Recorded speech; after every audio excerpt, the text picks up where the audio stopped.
Overreaction Monday is here. The Vikings get shut out. The second round of the playoffs are set, and the Bison have a rematch. Hot Mike starts now. Hot Mike with Dom Izzo. Really? Really, Dom? No. I like what Dom's doing. Okay. Dom Izzo. Jeez, come on, Dom. What do you think I am, a magician? Yeah, I'm fired up, Dom. What else could I say? Absolutely. It was great to get on the field, and then Dom came up to me, and I'm trying to walk away from me. I just wanted to enjoy myself out there. Hot Mike. Great job. There's got to be some kind of intelligent question about something. Izzo. Coach Dom Izzo, WDAY in Fargo, North Dakota. Can you give me a layup or something? Hot Mike. Presented by Northwestern Mutual. That program is second to none. On the networks of WDAY. You know, if it's not about sports, I find it very hard to concentrate. Here's Dom Izzo. Good Monday morning. Welcome to the Hello, it's December edition of Hot Mike on WDAY Extra. KSFL TV, good morning everybody in Sioux Falls, KNBN in Western South Dakota, and Inforum.com. Happy Monday, happy Overreaction Monday, happy first day of December. Feels like it outside. Hope you all had a great holiday weekend. We are back and ready to roll for a Monday morning after being stuffed with food over the last few days. Got the tree up, snowball fight, a little bit of everything over the last few days. Great to be back, everybody. Hope you all had a dynamite Thanksgiving and had a tremendous last few days. I will just say it was certainly well-fed over the last few days. There's no doubt about that. The last little bit of leftovers is in my fridge. That'll be filled out at noon today. And then we're off back to, quote-unquote regular food after that. But it was a great few days. It was, I'll just say here, and I know many of you had to work either on Friday, Saturday, or Sunday. Certainly in our building that was the case. I haven't had consecutive days off since prior to Labor Day, so this felt pretty good. Not going to lie. Again, not digging ditches and not trying to send men to the moon. What we do, but it's been a busy stretch. November was arguably our busiest November that I can remember in terms of what we had going. I was just looking at our week this week. I'm like, wow, this feels tame compared to what November was. And we knew it as soon as the calendar flipped from Halloween to November 1. Like, all right, here we go. We're going to have basketball going.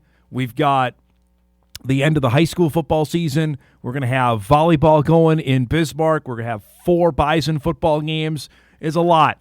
So now we turn the page here to December. It's like, wow, we only have a handful of basketball games because NDSU is going to be on the road, and CBS decided to grab maybe the best women's basketball game on the calendar.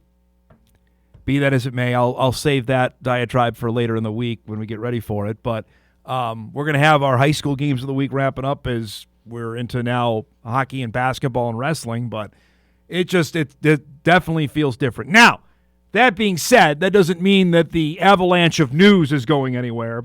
Obviously, when we were here late last week, the Tim Polasek news broke on, what was it? Gosh, feels like forever ago now. Tuesday, late afternoon. Obviously, we had Tim here on Wednesday.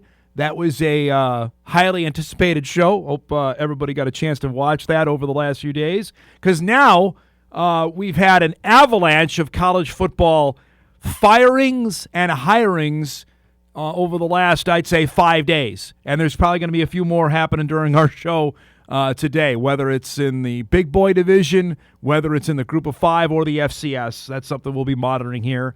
As you know, signing day is Wednesday. That's why a lot of this is happening in anticipation of the first day of the early signing period. The only thing we're missing out on is the portal being open.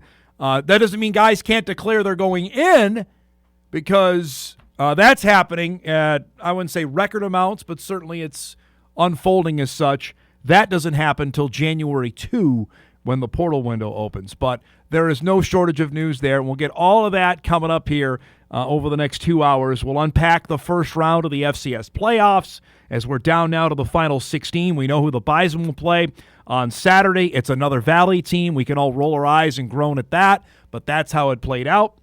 And also give a tip of the cap to the Ivy League, because there was a point at about 1:30 on Saturday where my timeline was filled with, you wanted the Ivy in, well, good luck. And then at about 3:30, that all flipped, considering what happened at Youngstown, Ohio, which we'll unpack that coming up later on in the show. We'll also salute our best of the weekend with some really big stuff happening there over the last couple days. But there is certainly nothing best about what happened in Seattle yesterday.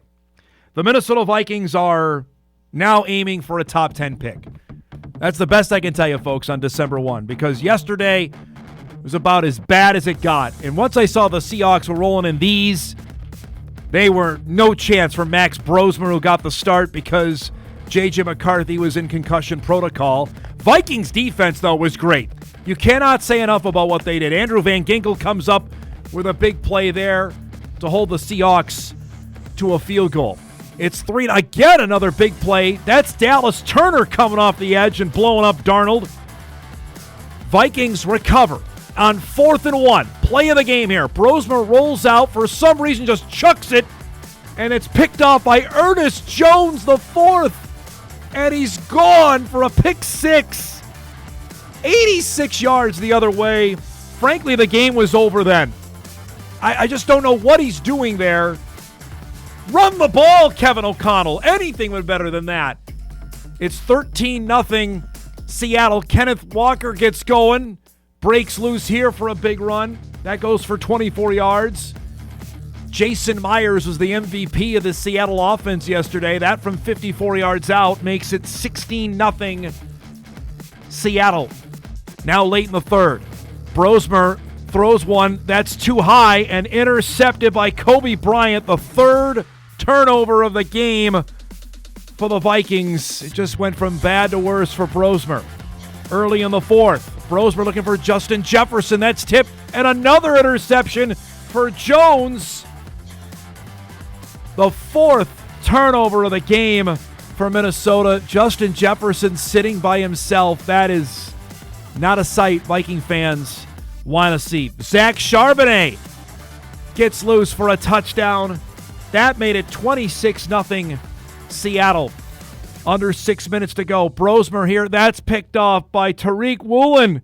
His 4th interception of the game for the Vikings. It went from bad to worse to worser. Anything else, you can make up words on this. Then a Viking fumble apart. It just...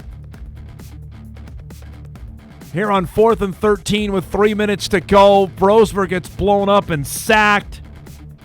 The Minnesota Vikings are shut out for the first time since 2007. Seattle wins the game 26-0, the final. Brosmer's first NFL start, 19 of 30 for 126 yards, 4 interceptions. The Viking defense you can't say enough about. They played great yesterday.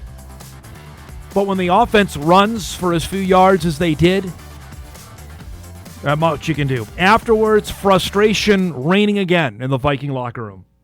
We just did not, have a type of an offensive performance that is ever going to be acceptable, with the Minnesota Vikings organization. And that obviously starts with me, and it's not about any one particular player or position. It's a collective group thing right now where we just are not good enough and to overcome some of the things that we're doing. Overcoming some injuries up front and overcoming some of the things that are happening.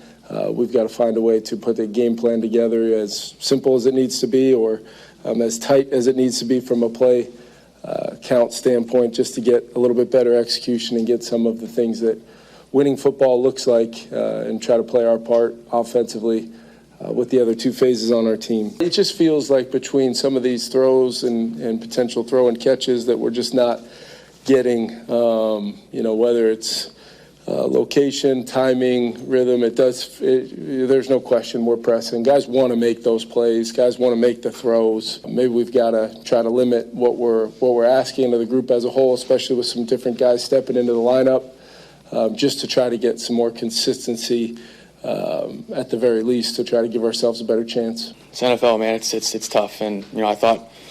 Give credit to Seattle's defense and got some great playmakers over there, a great scheme. I thought they had a great plan for us, and we didn't make the plays where we should have, and I thought our defense did a good job of holding us in the game for the majority of the game there, and we didn't capitalize on moments we should have, and it's tough to go out and try and win games, and we can't keep the ball in our hands, and ultimately I take credit for that, and we got to be better.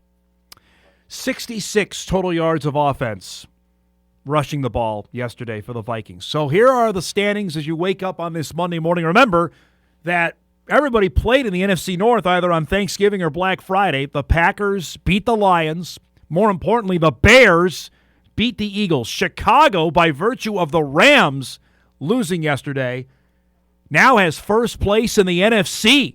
Not only in the NFC North, the Bears are the best team in the conference. They would have the first-round bye if the playoffs were to start today. Right now, the Lions are on the outside looking in, and the Vikings sitting in dead last in the NFC North. 66 rushing yards. First time shutout in 18 years. We mentioned that, 2007. Right now, you'd say the quarterback who's performed the best for the Vikings this year is Carson Wentz. I mean, it's not even close on how that's played out.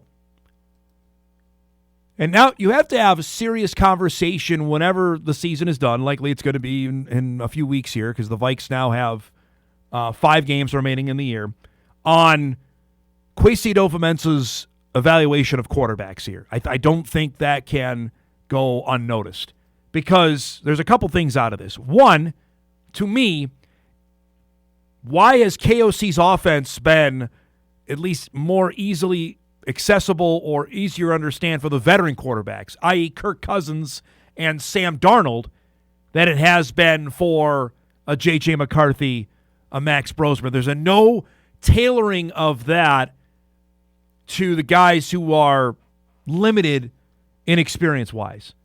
And then, obviously, the bigger concern is the evaluation of J.J. Major questions there. And I'll go, this is Phil Mackey, who hosts a radio show out of the cities, tweeted this out, and he's dead on. I'll repeat this here. How do they so badly misjudge the readiness of J.J. McCarthy, the mechanics, ability to run this offense? How do they so badly misjudge the readiness of Max Brosmer? Now, again, Brosmer was an undrafted free agent. The only reason he was any of this hype is he played his final season in Minnesota. If he was out of the University of New Hampshire, no one would know this guy. And I'm going to tell you right now, covering the FCS, I think, pretty strenuously, New Hampshire wasn't any good for the last few years of this guy quarterback. Why is there such a gap between veteran quarterbacks running KOC's offense versus inexperienced quarterbacks with very little adjustment on KOC's end to bridge the gap? And again, why did they let Darnold and Daniel Jones walk out the door? The reporting yesterday surfaced before, and again, I think we've went over this, that the Vikes were certainly willing to pay Daniel Jones. Jones bet on himself that he could be a starter. That's paid off. Now, granted, he's battling through an injury right now with the Colts, but he's been great for Indianapolis this year. The Darnold one, I don't think anybody was comfortable in the amount of money that the Seahawks gave Darnold. But could they have said, hey, here's another 1 year, $20 million or $25 million, let's run it back. We were awfully darn good. We were going to improve the offensive line, and let's see what happens. Now, that is a conversation we can have. Obviously, they didn't do that. Darnold's gone on and been really good yesterday, notwithstanding, because I thought the Vikes defense was pretty darn good against Seattle. And here they are now, that they got to hope that JJ's healthy and ready to go for this coming week's game with Washington, because that's it. There's nobody else they can roll out here. Nick Mullins isn't around for him to get the tar beat out of him. It's just, this is not what we anticipated. And there are going to be some hard questions when the season is done. And frankly, there might be jobs that are lost because of it. This was not what the Wilfs signed up for when they signed the offensive lineman they did. They signed the defensive lineman they did. They have a 14-win team that, frankly, had a chance to be quite good. They've won 4 games this year. They have not scored a touchdown in 3 weeks because they didn't score any touchdowns against the Packers, and they didn't even score yesterday. So now you got to go all the way back to the Bears game? Find them getting in the end zone. That feels like it was a month ago. A lot of answers coming. Or at least questions. I don't know if we're going to get any answers. Now, I did get this email yesterday into the show. And I thought, well, we got to do this. Dom, do you really have to show any Vikings lowlights on Hot Mic in the morning? You got any Jets highlights? Well, you know what? It's a victory Monday for some of us for the New York Football Jets. Roll it, Brody, because finally, on a Thanksgiving, I got something to smile about. I'm sure the 8 of us that were watching Jets-Falcons were riveted to Tyrod Taylor throwing to A.D. Mitchell. Why can't the Colts find players like him? Touchdown, New York. We're tied at 14. All right, now, late in the fourth, Jets are down 7 to Cousins, who's playing for Atlanta. Tyrod Taylor, look at this. Gets out of there, runs for a first down, keeps the Jets drive going on third down. 2-minute warning now. It's second down and goal. Justin Fields apparently couldn't do this, but Tyrod Taylor can. He gets in for a touchdown. The Jets have rallied. They tied the game. Now after a stop, under 30 seconds left. Here, a completion. They use their final timeout. Nick Folk, 56 yards. He had missed earlier in the game, his first miss of the year. This one barely is good. And the Jets win.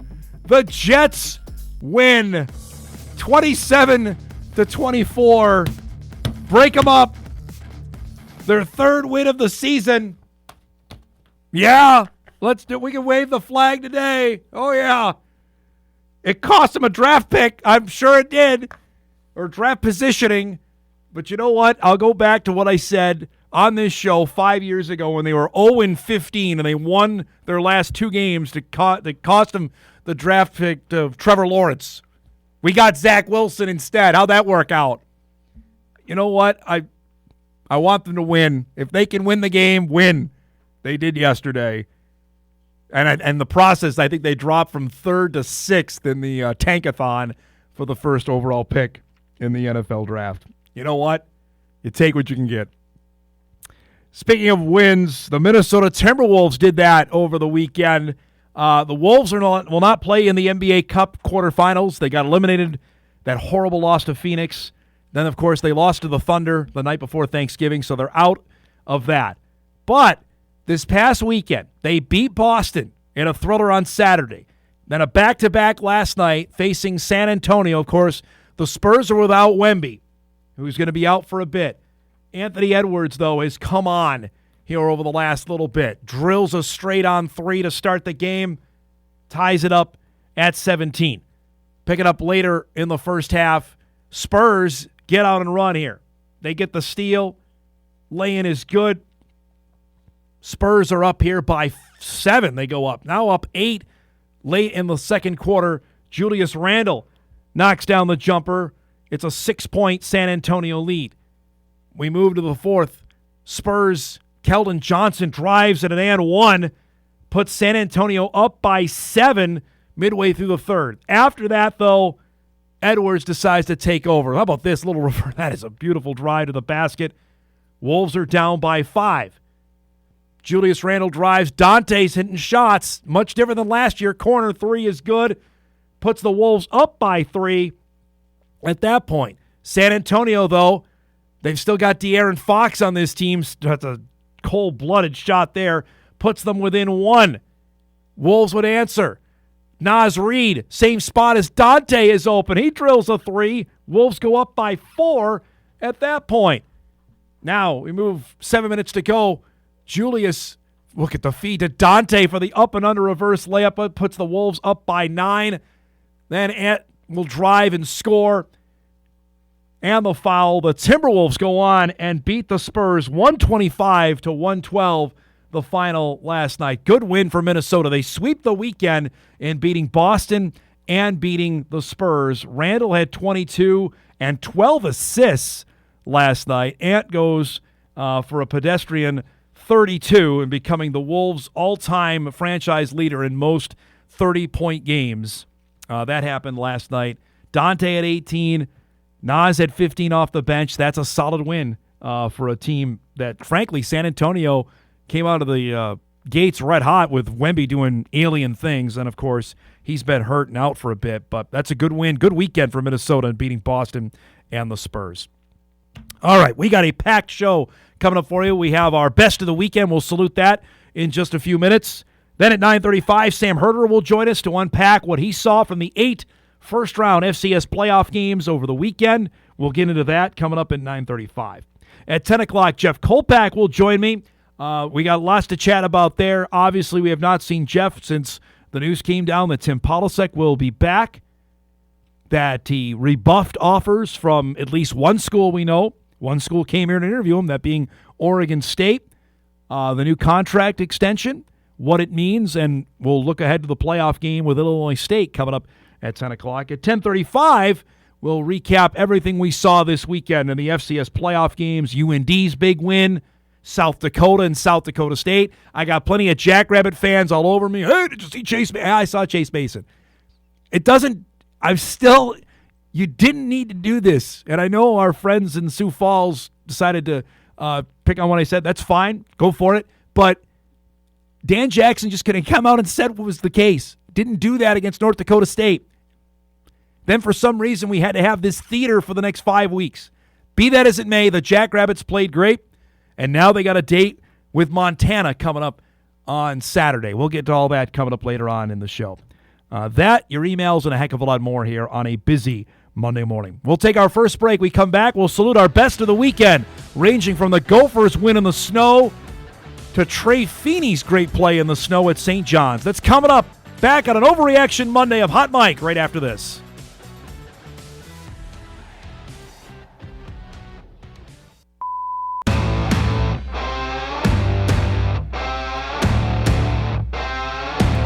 All right, it is Monday at 9:20, roughly. We do our best of the weekend. We do it each and every Monday in this time slot. No shortage of candidates this weekend. You know, we got just a bit of snow here locally in the area. Everywhere around us looked like we got pounded. And that's only say that because of the football games that have played in the elements, starting with the University of Minnesota playing Wisconsin for Paul Bunyan's Axe late Saturday afternoon at Huntington Bank Stadium. Through the snow, Darius Taylor getting loose for the Gophers, their electric running back, to score a touchdown to make it a 10-0 Gopher lead. Wisconsin, we know, has been inept all season. I can say that. Benell's not here, but it's fact. They kept turning the ball over on Saturday. They threw 2 picks. That's one that was tipped and ended up being an interception. Another one that was picked. This nearly went, after Wisconsin cut it to a 10-7 game, this nearly went for a pick 6, but it set the Gophers up in position to extend their lead. Jamison Greers, who's had a really nice season, the tight end, comes up with a nice leaping catch in the end zone. That made it a 17-7 Gopher lead. Wisconsin was not a threat offensively, and the Gophers win the Axe again. 4th time in 5 years? This is a stream that they never won it. They could never win the Axe. Now they've won it 4-5. I don't know the whole storming of the field thing I got questions on, but you know what? When you beat your arch rival in the way they did and the conditions they did, I guess tip of the cap to them. Congratulations to the Gophers, who are, what bowl are they got to head to at 7-5? That's the question. Maybe back to Yankee Stadium in the Pinstripe Bowl. We'll find out on Sunday is when the bowl selections come out. Obviously, the college football playoff reveal will happen then as well. Also in the snow on Saturday, up the road from Huntington Bank Stadium in Collegeville, Minnesota, St. John's was playing its Division III playoff opener against Monmouth out of Indiana. Kevin Feeney gave us a little bit of the breakdown on Thursday's show. Well, his son, his eldest, is having a heck of a year because St. John's routed Monmouth thanks to Trey Feeney's monster day in the snow.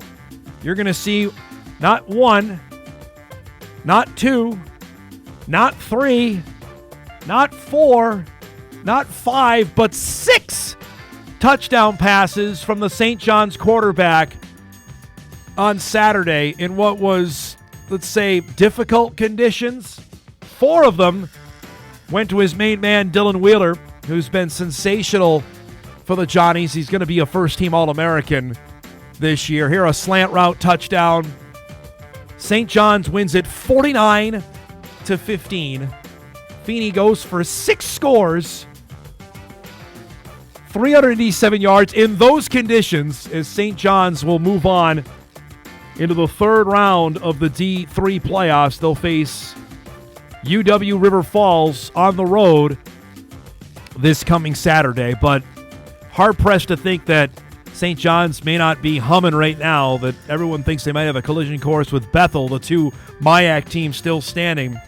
Remember, they expanded the D3 tournament, so it's not the quarterfinals aren't until next week. Remember, the D3 championship is right before the FCS championship game in Texas, the first Sunday in January. Congratulations to Trey. Oh, no, we've given plenty of flowers to Jet, and he was fantastic. Trey's been really good for St. John's. Again, if you missed our interview with Kevin, you can go back and watch that. It was excellent from our show on Thanksgiving.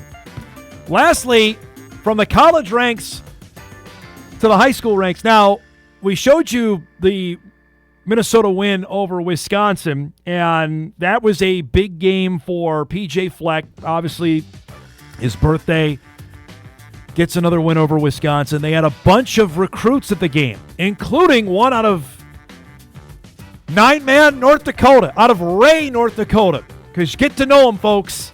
He was a first-team All-State selection for Ray Powers Lake. Ty Barman was at the game. That's him there. And he tweeted out he got his first D1 offer from the University of Minnesota this weekend. I apologize, we don't have better highlights out of Ray Powers Lake for the Outlaws, one of my favorite nicknames in the state. But this is a kid, again, he just wrapped his freshman year. 47 catches, 805 receiving yards, 7 touchdowns. He had 70 tackles, 47 of them solos, an interception, a couple of forced fumbles for the Outlaws this season. Those jerseys, by the way, are sensational. So we've talked plenty about the 27 class. I'm not ready to talk about the 2029 class yet. I'm going to be honest with you. I don't know any of them. I heard Ty's name for the first time this weekend. He was a second-team All-State selection in Class A football for Ray Powers Lake. We'll have him on the show soon enough, maybe sometime this week.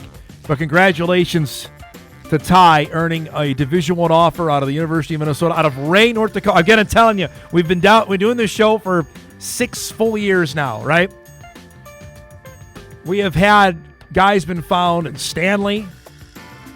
Obviously, we know the other great small-town success stories. They're just popping up all over the place. Give some love to Ray now getting on the board with their first Division I offer. Congratulations to Ty. That's good stuff. That's our best of the weekend. You can submit your nominees each week. Dizzo at WDAY.com. You can tweet at the show at HotMikeWDAY. We do it each Monday at 9:20. We'll break. When we come back, Sam Herder will join us to unpack what we saw this weekend in the first round of the FCS playoffs and look ahead to the second round. That's coming up when Hot Mike returns on a chilly Monday morning. We're back after this.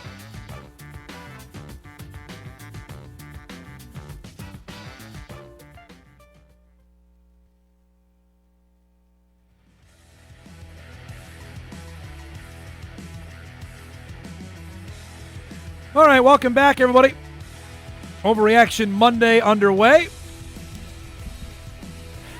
Still plenty to overreact to coming up later on in the show. I'm just excited the Jets won a football game yesterday. There were 8 teams that won football games on Saturday to move on to the second round of the FCS playoffs, which will begin 11 a.m. on Saturday. Again, don't ask me why we got all the game times clustered. It's not for television, I can tell you that, because all the games are streaming outside of one this coming weekend. We had to deal with it on Saturday. I know it was about 3:30. I was looking around. There were no other games going on. I'm sure our first guest was doing the same thing as Sam Herder joins us each and every Monday to get us out of the chute here at 9:35. I felt like the John Travolta meme in Pulp Fiction, just looking around at 3:30. There were no other FCS games going on. What we got a few road teams to win, 3 of them, in fact, which is more than we've had over the last couple of years. I'll start with that. Was that surprising at all to see that many road teams win on Saturday? Yeah, a little bit. Usually, in the first round, things maybe don't go as chalk, but as we get deeper into the playoffs, it seems like a lot of results do go chalk. But in the first round, I thought maybe 2 road teams would have a good opportunity to get wins, but to see 3, I think at least makes it a bit more exciting. You don't want to see, just all the higher seeds advance throughout the bracket. So it was we had a couple of blowouts, but and some comeback wins, some close games as well. So it was overall a really exciting first round. Like you said, kind of wish they would have spread it out a little bit more. I think team travel was maybe a reason why, like get everyone back, at the same time. I think that's the reason why. But at the same time, yeah, you were eyes were all over the place when all these games were going on at once. All right, at about 1:30 Saturday, like I mentioned earlier in the show, everybody was dunking on me, and I'm sure you as well. Like, oh, well, the Ivy League, they didn't deserve anything, let alone 2, which they were very right at that time. And then a funny thing happened in the end, and we'll get to the Yale-Youngstown game here in a second. But how did that play out in your mind? Did it make it better, the fact that Yale won, or was it we still have some work to do here with the Ivy League?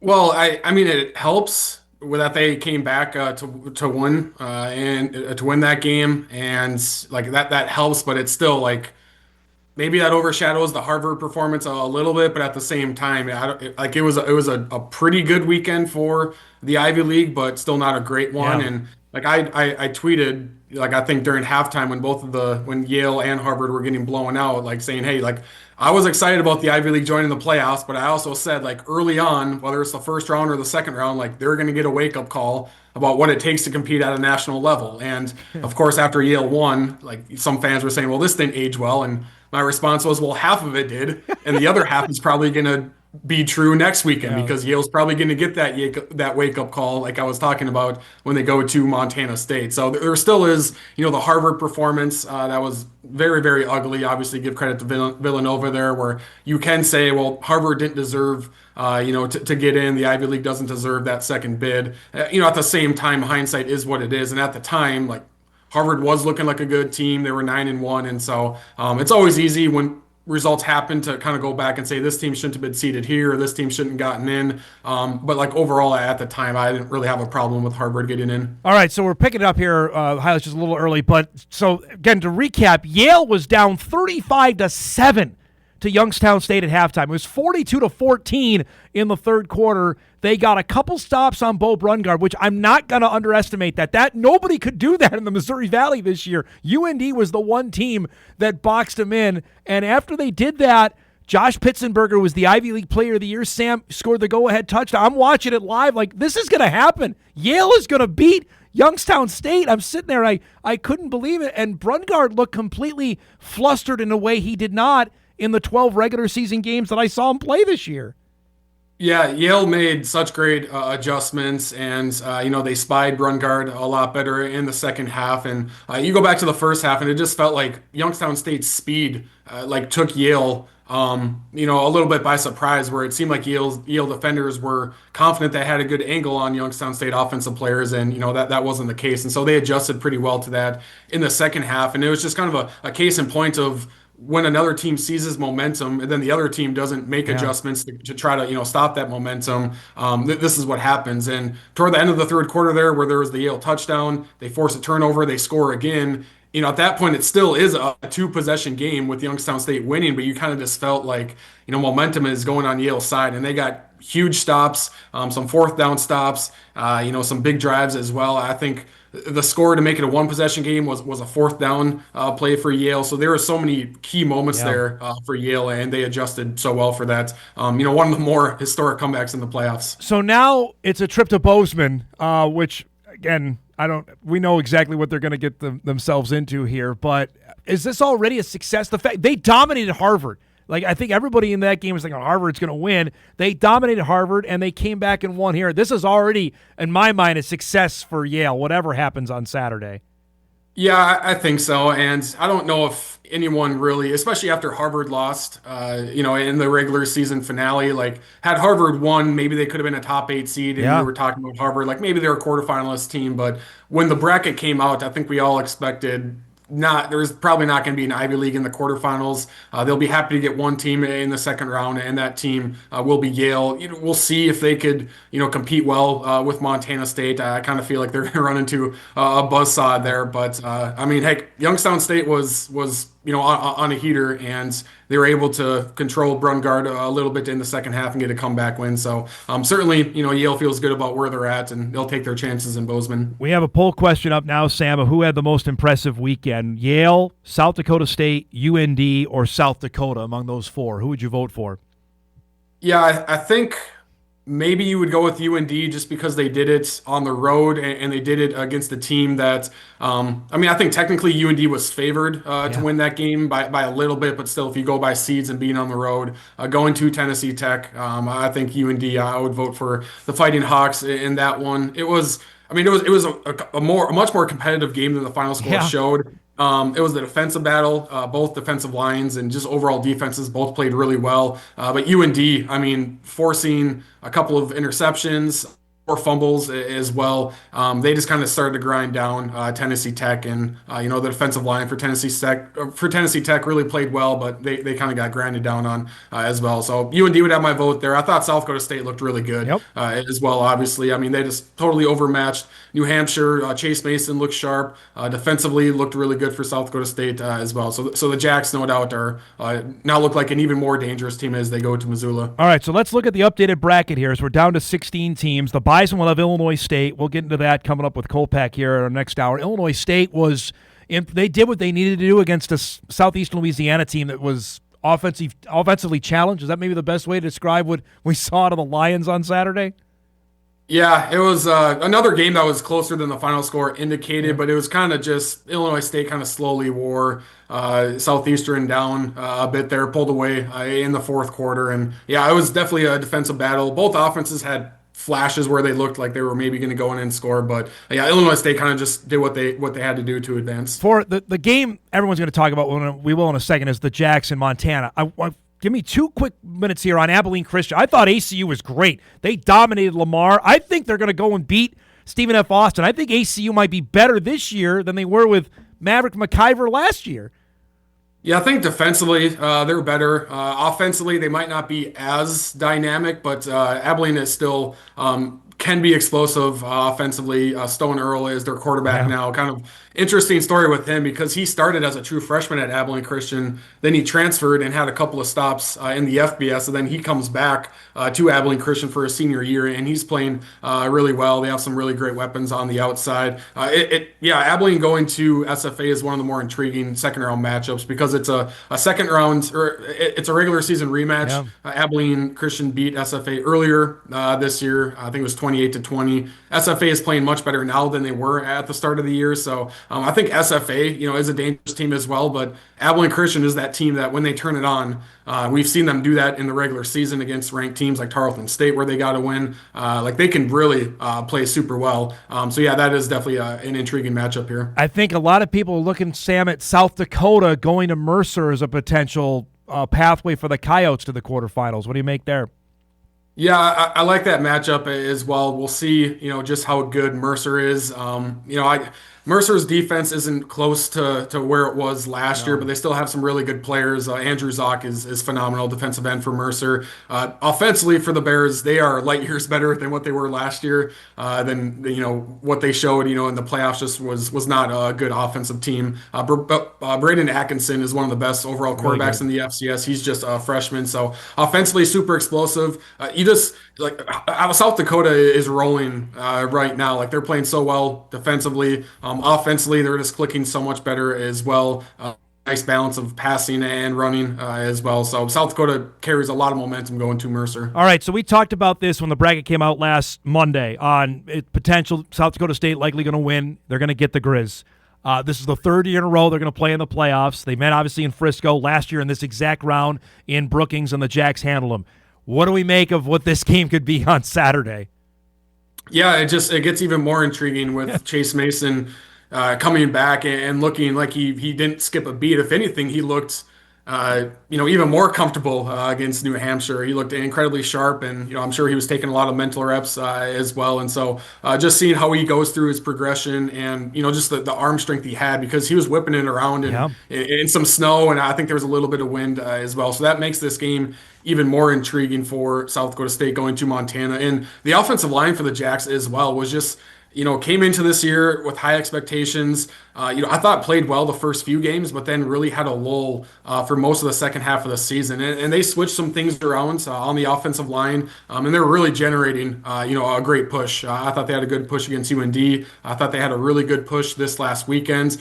I'm still in Montana's run defense isn't that strong. Like we saw Montana State really control the trenches in that game a couple of weeks ago at Montana. I'm still curious about pass protection for South Dakota State. One of the biggest problems was just it seemed like they consistently had defensive players just knifing through the offensive line, and that's what Montana does well. Like they're stunting on the defensive line, they're blitzing a lot. So I really like how South Dakota State's offensive line is playing.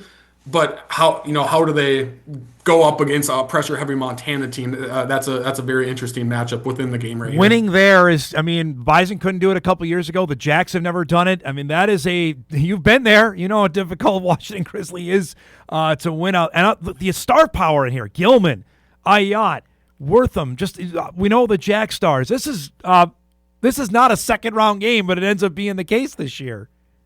Yeah, it's kind of like the NDSU Montana State second round game from a couple of years ago, and that matchup happened because it was regionalized, right? That was back when it was still only 8 seeds. I know Montana fans aren't happy with this matchup, but I think we talked about it last week. Like South Dakota State is playing much better now than being like the 14 seed, but at the time they were 8-4. Chase Mason hadn't come back yet. We didn't know if he was coming back. The playoff committee didn't know if he was coming back, so South Dakota State being the 13, 14, 15 seed made sense at the time. Now you see how they looked against New Hampshire. You go, this might be a top 8 team in the country, but they're seeded number 14 and they have to go to Montana. And like you said, going to Washington Grizzly is going to be a heck of a challenge. I'm not sure who I'm going to pick just yet, but having that home field advantage, I think could carry a lot of weight for the Grizz. All right, last thing for you off the field. Both Tim Polasek and Brent Vegan are staying at their jobs after being courted by Group of 5 power, however you want to term them, basically the same job at Oregon State. What does that say to you about each of those potential jobs now that are not open at North Dakota State or Montana State?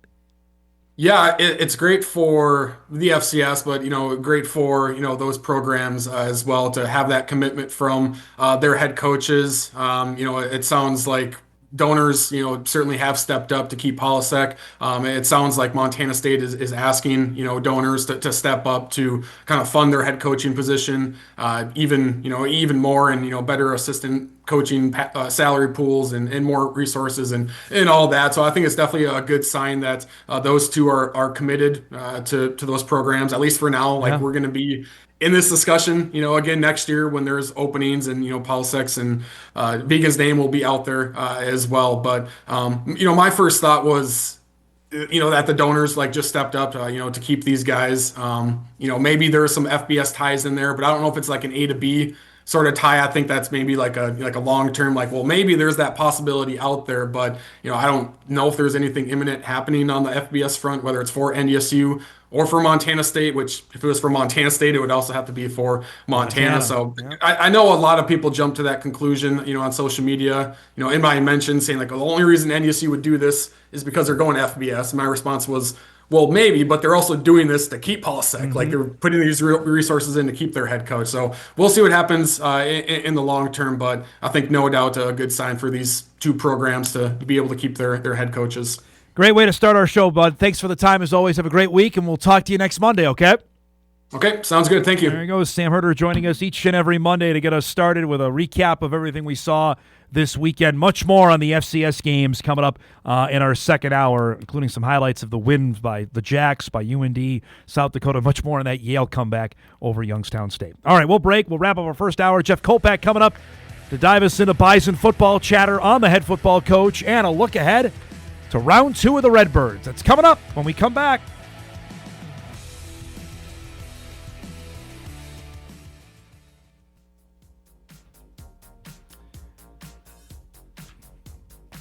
All right, welcome back, everybody. Wrapping up our first hour. Our thanks to Sam for giving us a few minutes here.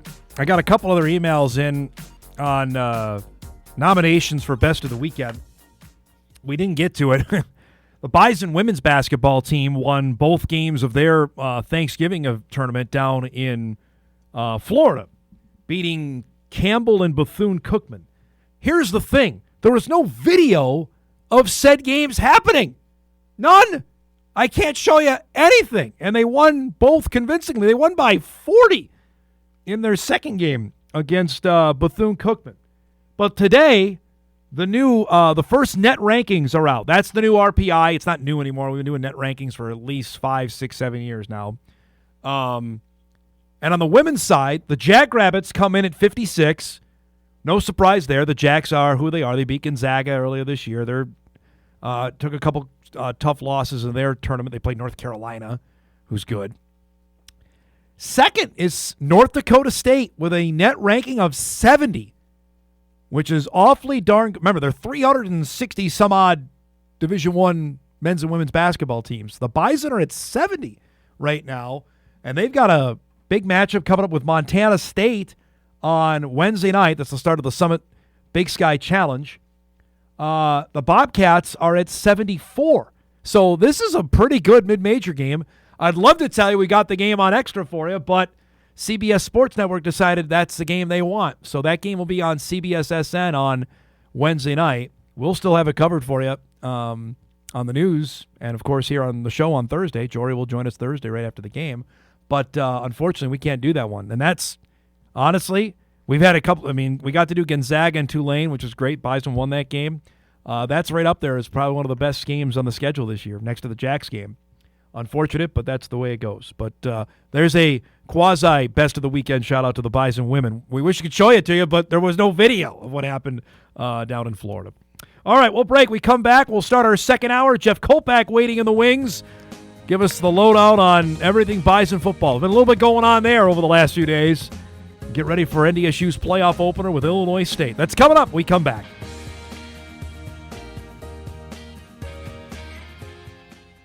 This is Hot Mike. Hot Mike. On the networks of WDAY. WDAY. Here's Dom Izzo. It's that time. An author. Offensive production, number 1. Number 2. I forgot. Golfer. It'd be like going on a 3-person best shot, and we were saying, Kolpack, you got to make a 25-footer every time. You wouldn't putt first. I'd have Tim putt first. And one heck of a TV personality. This game is for the Cooper Cup. It's the Forum's Jeff Kolpack. 4!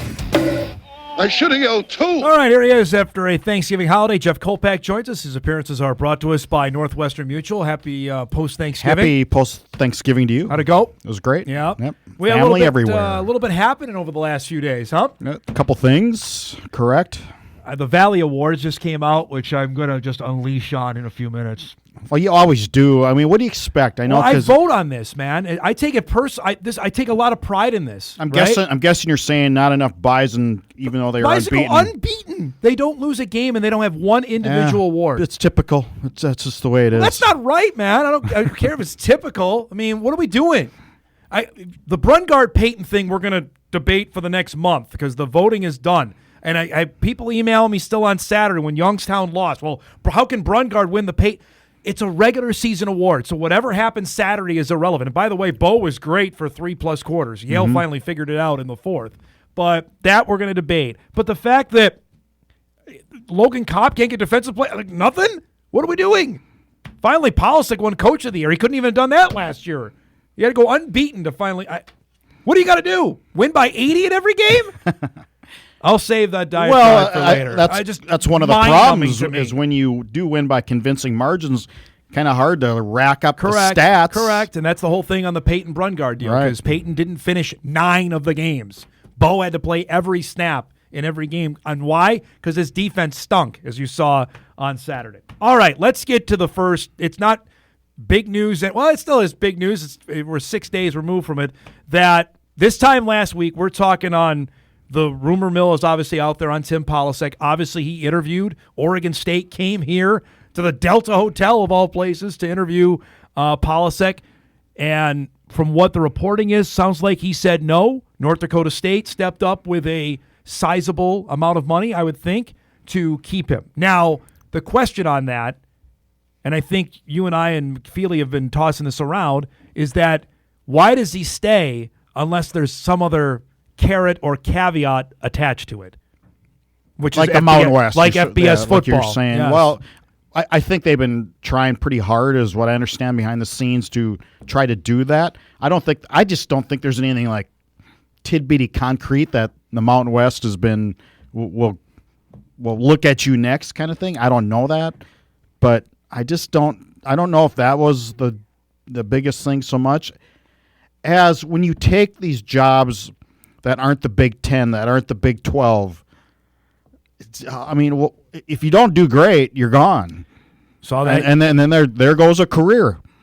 But you've gotten paid. The counterpoint is that you've gotten your generational wealth, and your family and 3 generations are all set up because you went and did that. That would be the counterpoint to that. I don't think that's the driving force behind a guy like Vegan or Paul Not Sek. to Tim. No, they're not going to want to go. That to me. Just go for the money. Nope. No, that's not how they. Nope. That's not how they're wired. Nope. Not in the slightest. I say some, but the guys who got fired yesterday, look at Jonathan Smith. Jonathan Smith could have a statue erected of him in Corvallis.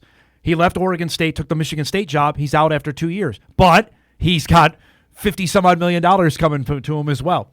That's okay. Well, you know what? He'll take that. And Brian Kelly may not have to coach again. Brian Kelly's got $50-60 other million coming to him. Frankly, I don't even think that's good. I think he's too ornery to be a good coach. I will just say this. I can report on this on the buys and stuff. They have at least there is some FBS chatter out there. There is definitely something there. I can attest to that. I agree. I don't know what conference, but there is something renewed that's happened over the last 2 weeks. And I think when I asked Tim here last Wednesday about it, he didn't outright deny it. He said he didn't know enough to comment about it. Now, who knows? Is that a commissioner just going to Matt Larson and going, we're going to try to revisit this down the line sometime? I don't know. So, when we chat about I got distracted there. So, describing on this, I would tell you, when we look at the potential of FBS football out there, right? It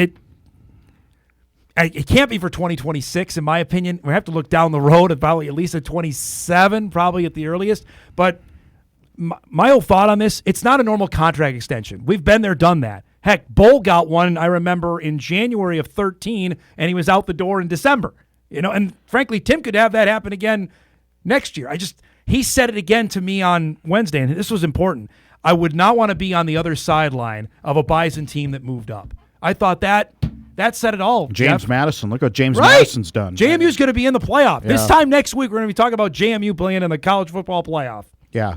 And so here's what I'll say about the contract. And I've heard this several times, like, how much is it? Well, we'll find out how much it is when it's signed. It's not subject to public record until it's signed, correct? Yep. Until the lawyers sign off on it. So then we will certainly report on that. Now, how much of the contract is externally funded? I'm under the impression that perhaps a few people were willing to step up a sizable amount significantly. Yep. And that's when I wrote that column about FBS. The position should be paid FBS worthy because everything else in this program is. Correct. Which, again, I'm almost tired of throwing myself into the Mountain West mindset and going, what is it about Northern Illinois, UTEP, that you just think is a little better fit than this team? I know it's the letters. Is that it? Is it a 2-year probationary period? Is that the problem here? It can't be when you look at Missouri State. Look at Mo State. Delaware are both going to be bowl. They're both bowl eligible. They'll be playing in bowl games a month from now. And I'm going to do something on this again this week. That the FCS, Missouri Valley should have 6 of 16 if it wasn't for the Youngstown choke job. They should have 6 of 16 left. The CAA, New Hampshire, wow. Yep. Just I told you that. You and I, when we did the bracketology show, Villanova, New Hampshire's not Villanova good. is the one saving grace of the CAA. I don't feel great about Rhode Island almost lost to Central Connecticut. Correct. So, one-score game. Correct. So Ohio Valley champ got boat raced at home. That's Tennessee Tech by UND. No one I thought going into that game, I don't thought Tennessee Tech could win the football game, despite whatever UND's flaws were. Did Southeastern Louisiana practice offense this year?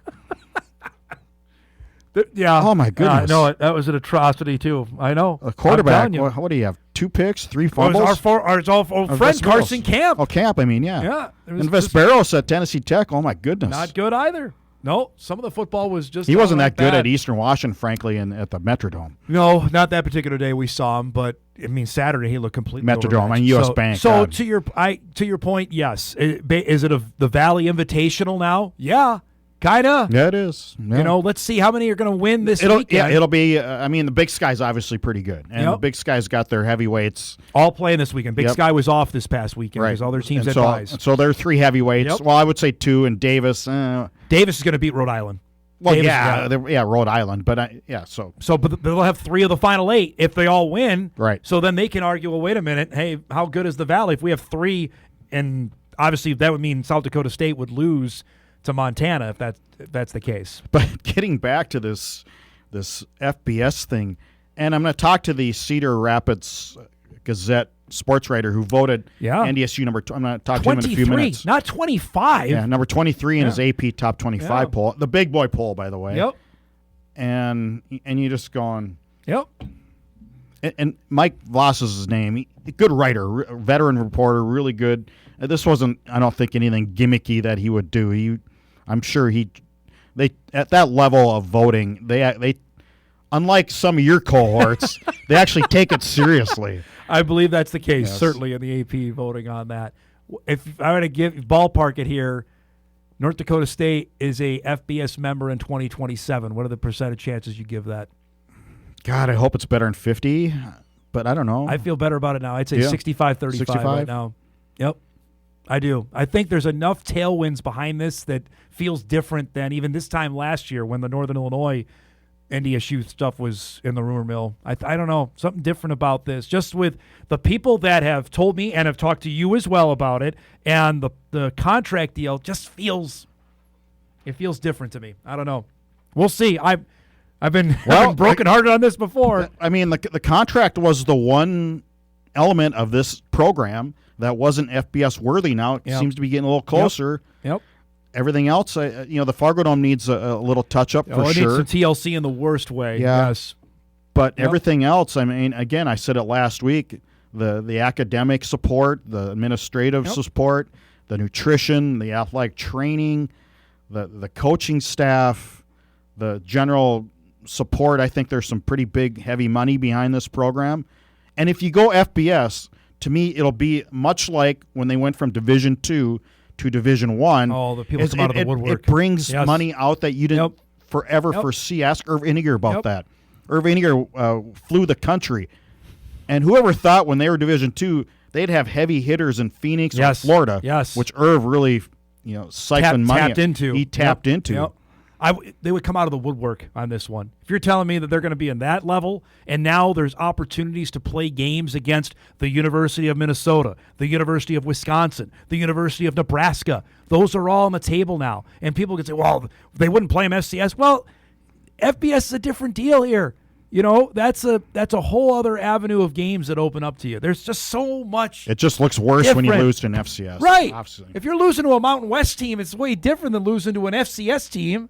Way different. That'd be interesting, though. Would PJ Flex schedule North Dakota State? It's not up to PJ. It's up to his boss. And Mark Coyle, yeah, I think so. They need games. Everybody needs games. But they love the Northwestern Louisiana states of the world and the Bowling Greens of the world and the University of Buffaloes of the world. Okay, so if it's not Minnesota, Purdue needs games. Northwestern needs games. Let's go. I mean, something there's Big just Ten, so much different that is out there. Heck, Maryland, Rutgers, something. Those are they cannot happen at this level. I think they could at FBS. Maybe I'm being pie in the sky on that, but to me, I think all those opportunities open up if that is the case. What do you think percentage of the fan base is now in favor of FBS? Oh, I'd say 80-20. It's 80-20. In my mind, for the people that I interact with or interact with me on this show, I think look, what's the attendance going to be this weekend?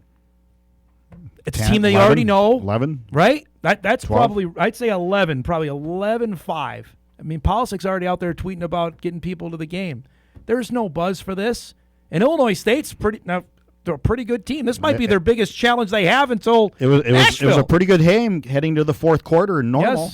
Yes. 18-16. That's what I'm saying. Like, this might be the toughest game they have. We'll get to this after the break of the next 3 rounds if they are able to win. When I saw the bracket, that's what I thought. That's what I'm saying. Like, okay, how many times can we do that? I love playoff football. When the games are tight, it's fantastic. I like the fact you get to play sometimes 3 or 4 because that's the argument. But look at the excitement around James Madison is a perfect example. Mm-hmm. JMU was here just, 4 years ago.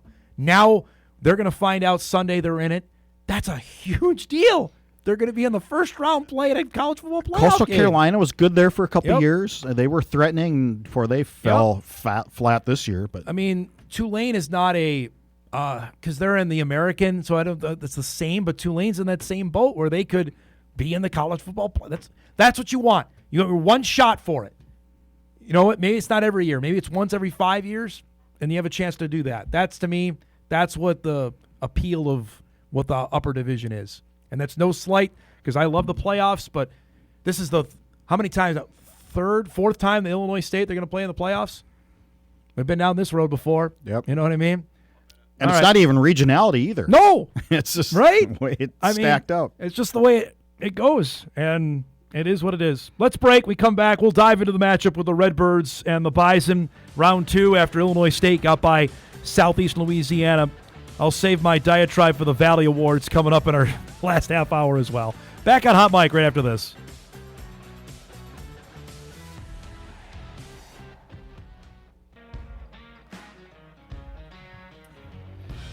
Have you calmed down yet? No, I'm getting ramped up here for our next segment after you're gone because the Bison got 17 All-Valley selections. Pretty good. Which is great. Yeah. Not one of them could be individual player of the year. That just, come on. What are we doing? Linebacker, by the way, which we talked about this last week. First team, Logan Kopp, Malachi McNeil, Niekamp, and Tucker Langenberg from Northern Iowa. No, Langenberg's a good player. Northern Iowa stunk. The only reason he was on the field is because they couldn't play. I'd take Staling and Woolen over him any day of the year. Yes. Woolen was a second-team selection. Staling was a honorable mention. I don't know what we're doing here. Come on. Make it make sense. You got an email in the break. Yeah, a friend of mine goes, I don't want to see the Bison play in the Maney's Bowl or the Strudel Bowl. See, we've been down this road before. It's just like, how many times you want to go to Texas? Well, don't knock it until you've been. I've heard of people who go to these FBS Bowls. They have a blast. Yes, exactly. I mean, go to San Diego or Duke's Mayo Bowls Las Vegas. I'll go to Charlotte. I'll go to certainly to those two places you said. I'll go to Orlando. Yeah. Okay, so give me the Mountain West tie-in bowls. Okay, one's going to say Boise. Okay. Yep, that might be 1 year. You know what another year is, Jeff? Vegas. Yeah. Huh. Vegas around New Year's? Oh, boy. That'd be too bad. Come on. I've been down that road before, too. The Jets win. I thought you'd be in a better mood. I am in a great mood. I'm fired up, man. But that talk, you and I have been around the bend for 5 years on that stuff. And people, I'm sure, will, if this move happens, will go back and dig up my old tweets like, well, but NDSU would never want to play. I don't want them in the MAC. I don't want them playing Tuesday and Wednesday nights or Conference USA. Nope. I don't either. And I don't think North Dakota State wants that either. They want nothing to do with that. They don't need to go there. Nope. To me, that's a better program than playing on Wednesday. Yep. Exactly right. All right. So it's Illinois State. Before we get to the round 2, you watched the game with Southeastern Louisiana. Was Illinois State that good? Sela that bad, or a little bit of both? I think since the first half of the South Dakota State game, which was 2 weeks ago, I'm not sure what happened to Illinois State's offense. Yeah, yep. They threw an egg against Southern Illinois. Lost by 30 at home. Looked pretty average. They almost got stopped on 4 straight times with a 1 yard line. Needed a trick play to score on a Tommy Rittenhouse touchdown there against Sela. Tommy Rittenhouse, he's a veteran guy. He's got some playmaking ability, which you need to win in the Fargo Dome in the playoffs. Victor Dawson has taken over at running back. He's a transfer from Cincinnati. I think he started at Merrimack, transferred to Cincinnati, didn't play much. veteran guy. So they got some veteran guys. Sopkowitz is really good. He's one of the top in the league wide receiver. Absolutely. Yep. He's tough to handle. Bison had they could had not they not could till not late in handle that him. game. They finally broke it away. In that first game in October, Bison fell behind. They got a safety that they got pinned deep on that one. I thought though, running the football, they could do anything they wanted. They had no answer for Peyton. I thought the stretch run game in that one, Jeff, Barika got to the outside and they did whatever they wanted on that. And they did that in the second half when they went to that different philosophy. And remember, this was a night game too. The Bison, you're sitting around all day. That's just not the easiest thing. I think it's a different vibe now with having the week off. Illinois State has to go to Louisiana and back. Now up here, it's just had to stay an extra day too because of the weather. They couldn't fly back Saturday night. They had to fly back yesterday because of how bad the weather was in Illinois. I think the bye week, and I know you've written this to death as well, talking about how many different times we've done this. They are really good, and Polisic already had a whole plan together on what they were going to do. Yeah, he put that together 3 weeks ago. Yes. And it's the Craig Bolt blueprint, I believe, that Craig put together early on in the playoff run. Jim Kramer's been the one common denominator with all of that. He's obviously a part of this plan, I'm sure, and they got it down.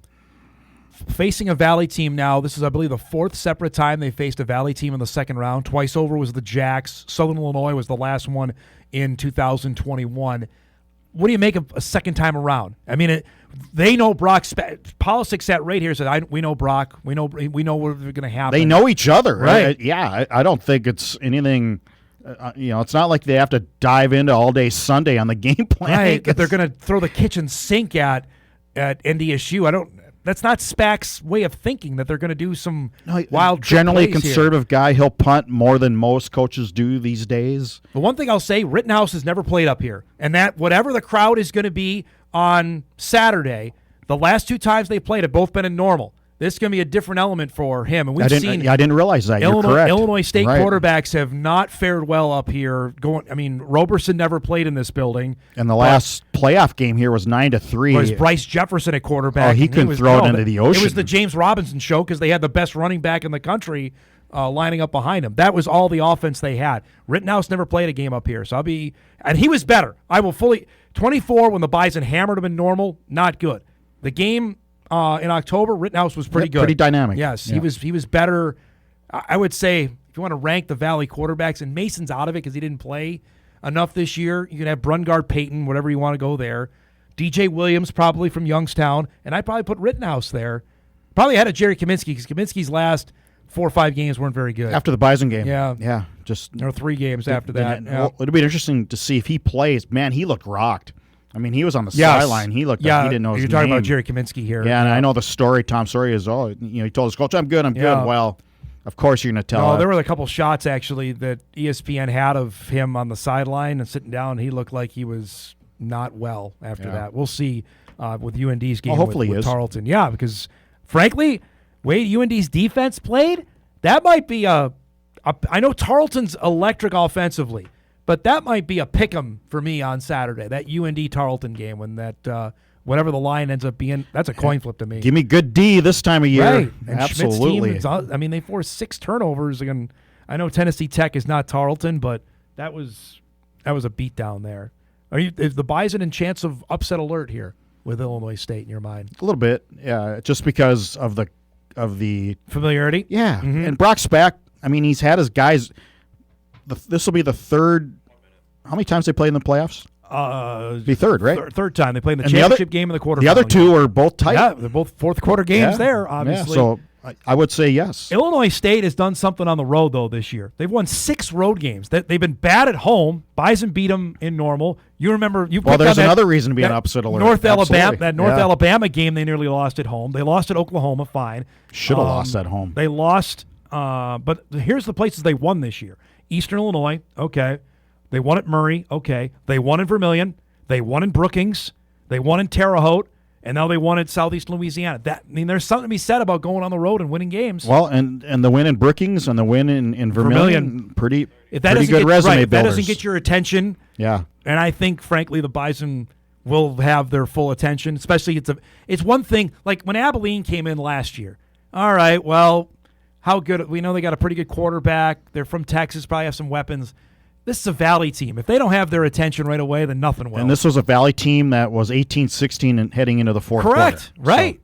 So, yeah, they'll have our attention. I think so. The one thing on the injury front, going back to we were at practice for a bit on Wednesday. Peyton looked fine running around out there.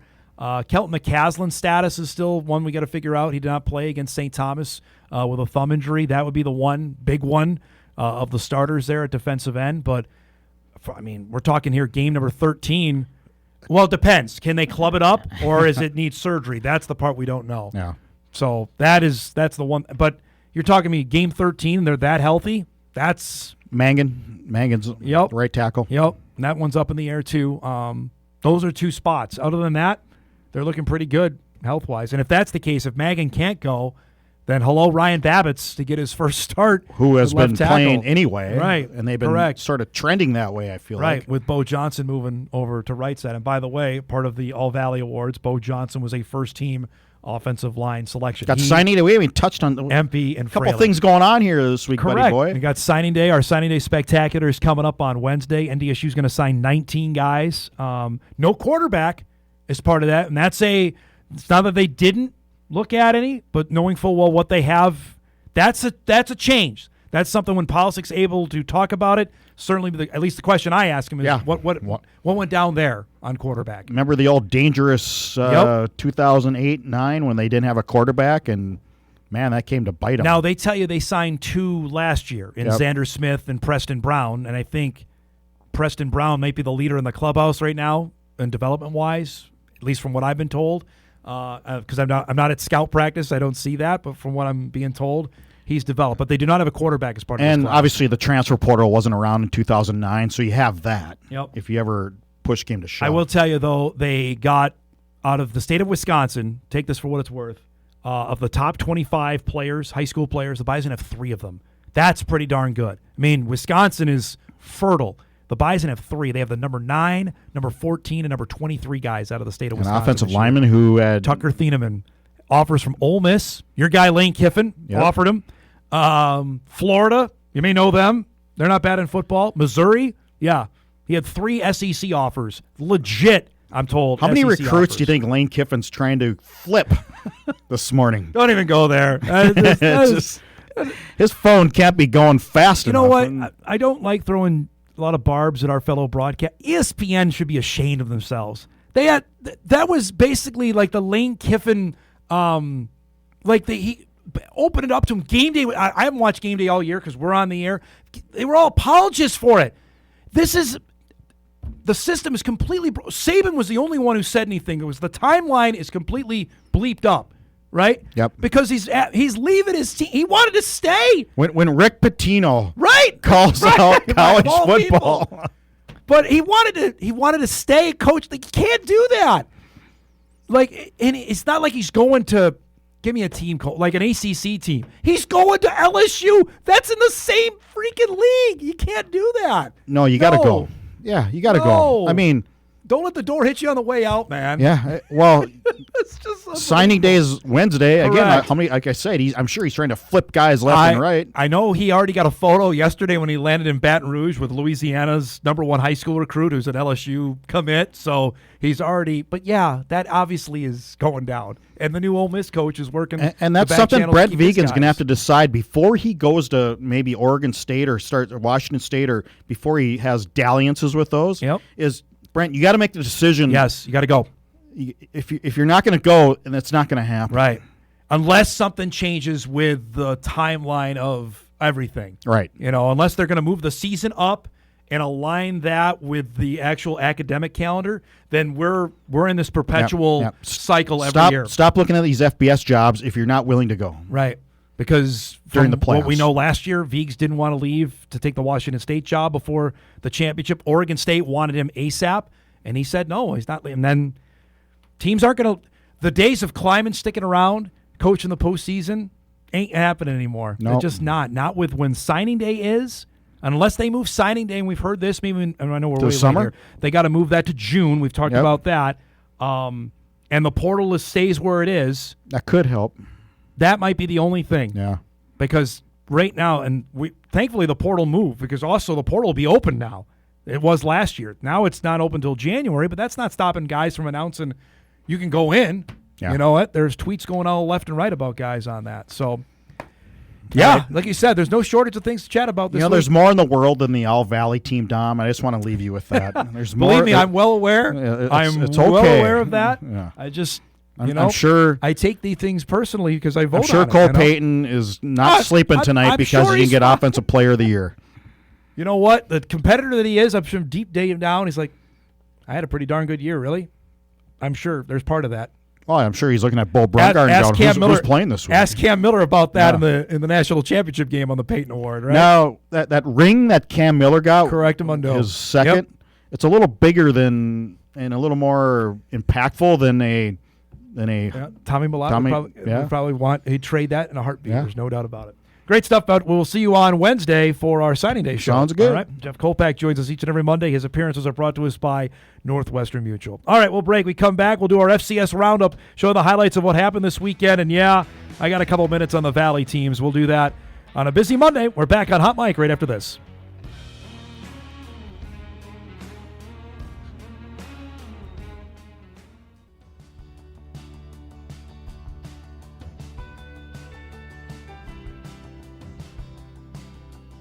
All right, welcome back, everybody.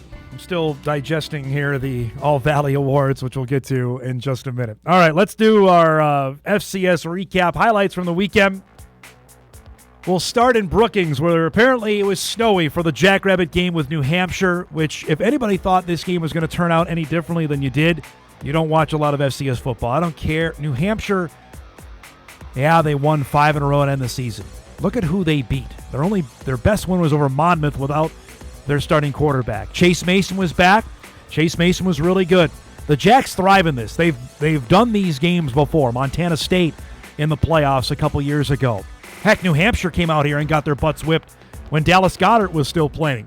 This touchdown is fantastic to Alex Bullock, the Nebraska transfer. Tip, drill, touchdown in the back of the end zone. I mean, it was over then. It was 21-0 early in the second quarter. It was over. Mason here flips this one to the outside. That's going to be a touchdown as well. The Jackrabbits did whatever they wanted in this game. Snow Angels, all of it. They win big, 41-3. Mason goes for 3 touchdowns in the win. The Jackrabbits earn a date, as we mentioned, with Montana in the second round coming up this weekend. Got to give credit to Eric Schmidt and UND. Again, we talked about this with Tom Miller last week, and we had Eric on the show last week and asked him about, in year one, to have this kind of success, to win 8 football games, and now for the first time win a playoff road game in the Division I era. I don't think shot past everybody's expectations. That's what happened Saturday in a game in Cookeville, Tennessee against Tennessee Tech. They dominated the fourth quarter. Now, the first 3.5 quarters, borderline unwatchable. That's Four Winds product, dang on the touchdown reception. B.J. Fleming, their outstanding transfer from Northern Arizona, wasn't playing in the game, out with injury.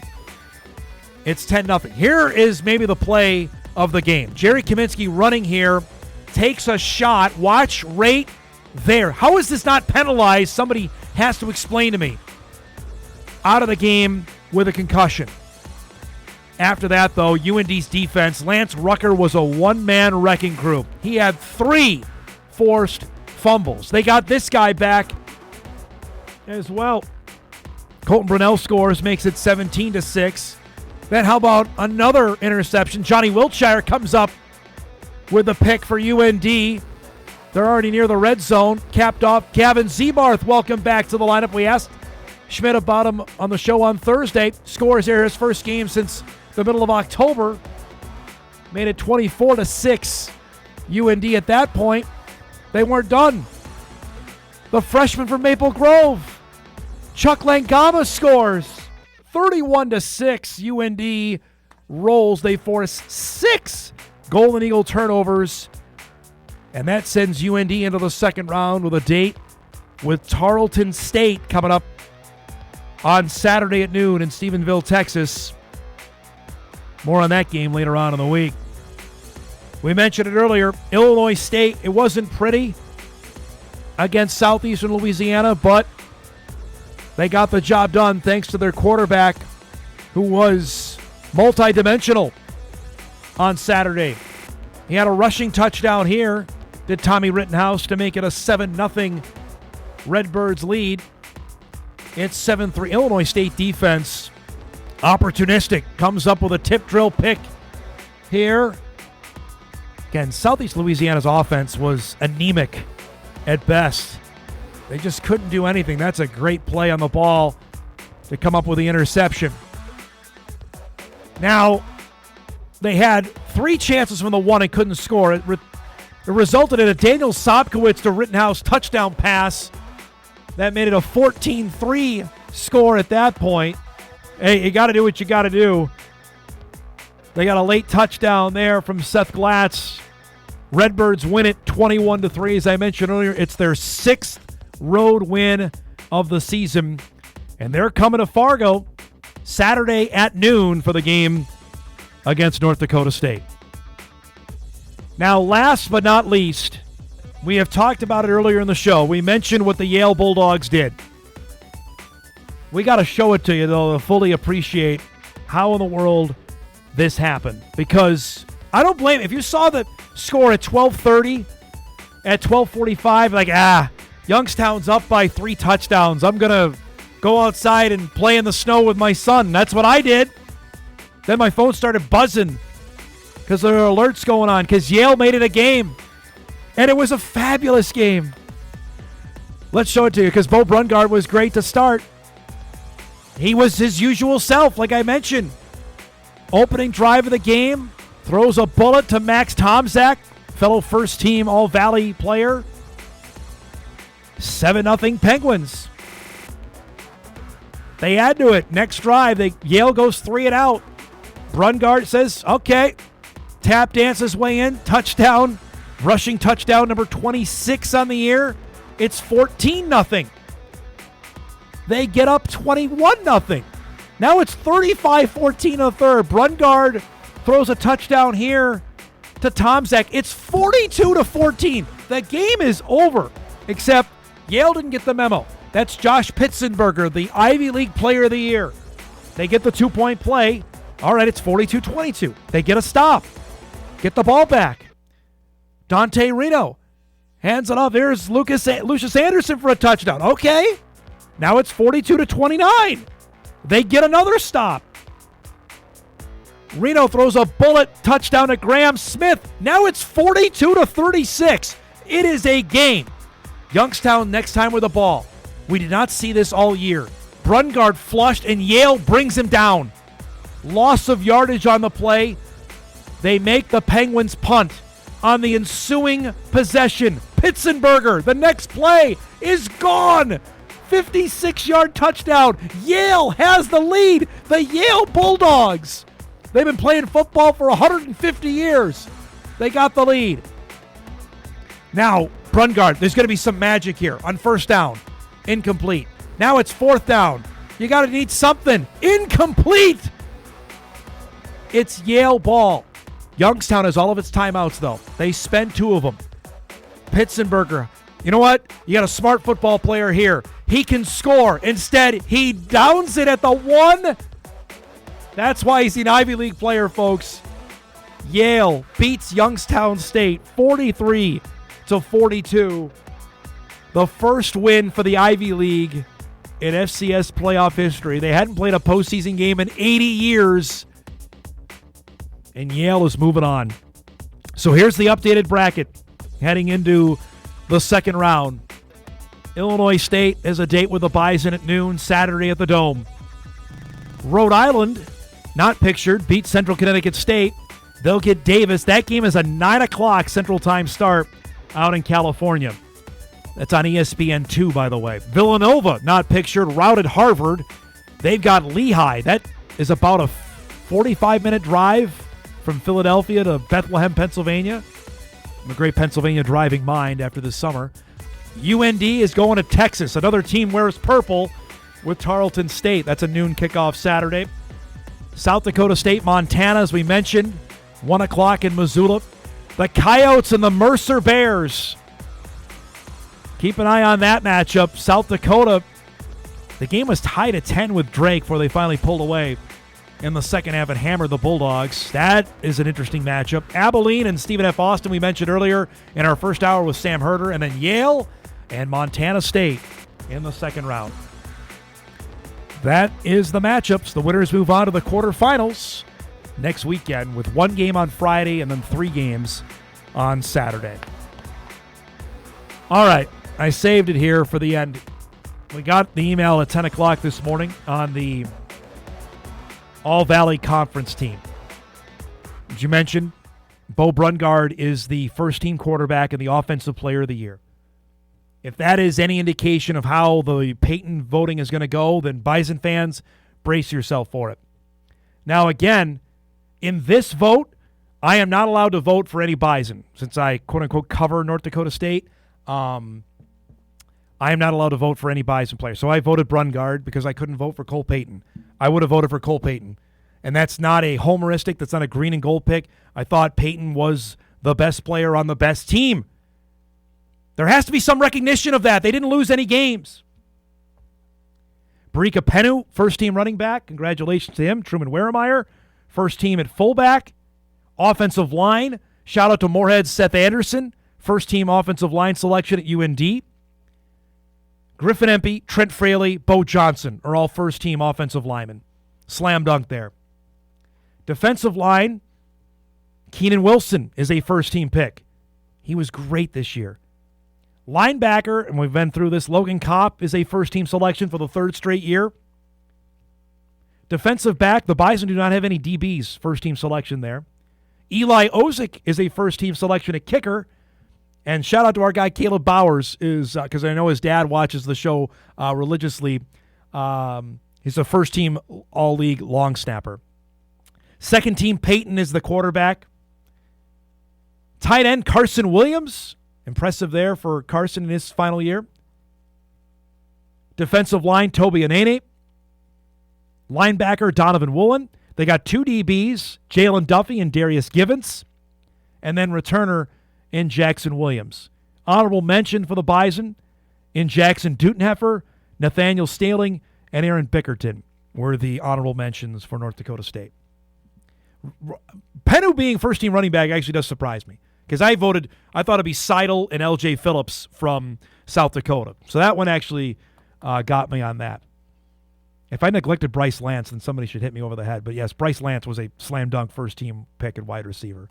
It was Lance, Sobkowitz, and Tom Zach, who were the 3 best wide receivers in the league, in my opinion, that ended up getting those spots there.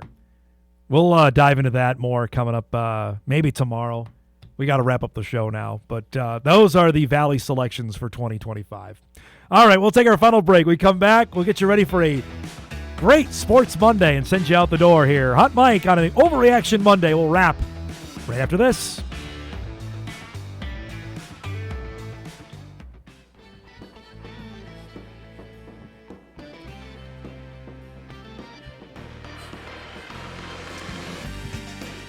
All right, wrapping up things here.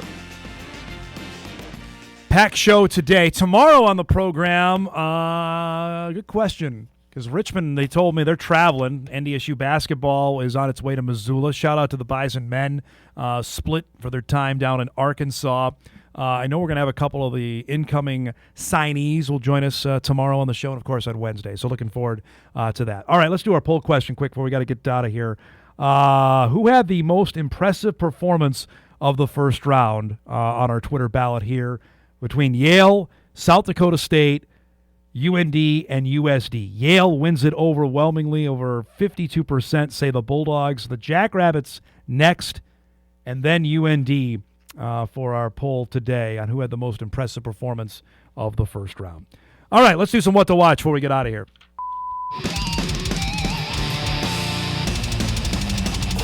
What to Watch brought to us by our friends at Northwestern Mutual. We got NFL tonight, wrap up Week 13, Giants and Patriots. First place Patriots, 7:15 on ESPN. The Minnesota women's basketball team in action tonight. We'll see how Dawn Plitzelwhite's team is looking as they take on Samford. That's from the Barn, 7 p.m. on ESPN+. And the U.S. women's soccer team with a friendly against the Italians. There's nothing friendly when you play the Italians, I can tell you that. 6 o'clock on TBS for that one. We got to roll. Thanks to our guests today, to Sam Herder and Jeff Kolpack, for all of our emails and best of the weekend submissions. We appreciate that. If you missed any of the show, you can podcast it later today at Inforum.com. You can watch a full replay on WDAY+. Thanks for starting your week with us, everybody. Have a great Monday. We'll see you back here tomorrow.